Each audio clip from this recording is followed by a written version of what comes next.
Hello, তোমাদের সবাইকে good morning. তোমরা সবাই কেমন আছো? আমি আছি একদম ভালো। তোমাদের জন্য আজকে আরেকটি নতুন ভিডিও নিয়ে চলে আসলাম। 16 ফেব্রুয়ারি এবছর মহাশিবরাত্রি দুদিন পড়েছে। 15 ফেব্রুয়ারি বিকাল থেকে শুরু করে 16 ফেব্রুয়ারি সারাদিন। তো আমার বাড়ির পাশে যেহেতু মহাকাল বাড়ি, হয়তো হালকা হালকা তোমরা গান শুনতে পাচ্ছ, সেখান থেকে গান ভেসে আসছে। কারণ সেখানে যেহেতু শিব মন্দির আছে, সেখানে সবাই জল ঢালতে আসছে, তাই পাশে একটু ছোট্ট করে গান চালিয়েছে। আমার বাড়ির পাশেই মন্দির, কিন্তু আমি কাল দিইনি, আমি আজকে দিব। কারণ আমার পক্ষে এতক্ষণ উপোস থাকা সম্ভব নয়। তো আমি এখন স্নান করে আসলাম ঘুম থেকে উঠে। এখন আমি বাড়িতে পুজো দিব, বাড়িতে পুজো দিয়ে যাবো দোকানে। দোকান থেকে এসে আবার ফ্রেশ হয়ে ভালোভাবে তারপর যাবো মহাকাল বাড়িতে পুজো দিতে। তো সেটাই আমি তোমাদের সঙ্গে শেয়ার করবো, আমাদের মহাকাল বাড়িতে কেমন কী ভিড় হয়। যতক্ষণ আমি থাকবো ততক্ষণই আর কি। তো কেমনভাবে কি পুজো দিই হয়তো ডিটেলসে দেখাতে পারবো না, ঠিক আগের বারের মতন হালকার উপর দিয়ে দেখাবো। তো সেটাই চলো তোমরা দেখতে থাকো। মোটামুটি সব কিছু এনে রেখেছিলাম, এখানে সব ছিল, সব রেখে দিয়েছে এক সাইডে। আজকে এখন এই যে ধুয়ে নিলাম, আর বেলপাতাগুলো আছে যেগুলোকে ধুতে হবে।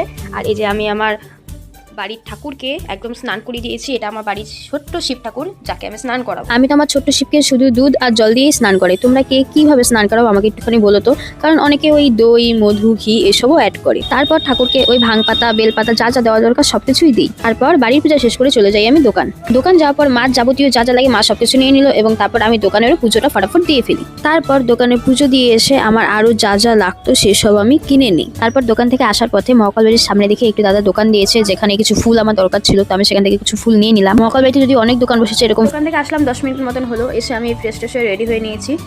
ঠাকুরের জন্য কিছু ফল কেনা বাকি ছিল, সেগুলোকে মা কিনে রেখেছিল। আর কিছু ফুল টুলও বাকি ছিল, সেগুলোকেও আমি নিয়ে আসলাম। তো এখন ঠাকুরের জন্য থালায় যা যা লাগে সব কিছু সাজিয়ে নিয়ে যাবো মহাকাল বাড়িতে। আর বাড়ির ঠাকুরকে যেসব ফলগুলো দেওয়া বাকি ছিল সেগুলো দিয়ে দেবো।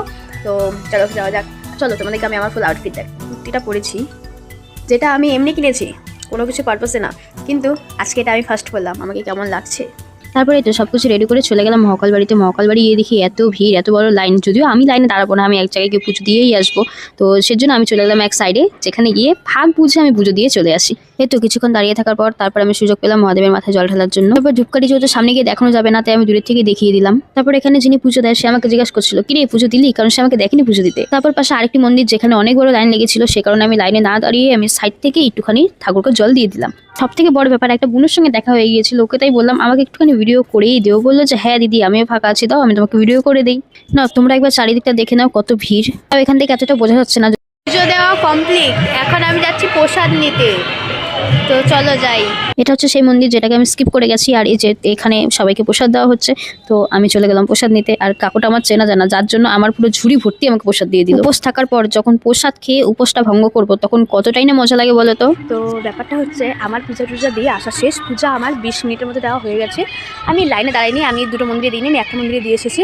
তো আসার সময় খিচুড়ি নিয়ে আসছি, যেটা তোমরা দেখতে পেলে। তো তোমাদের চলো এখন আমি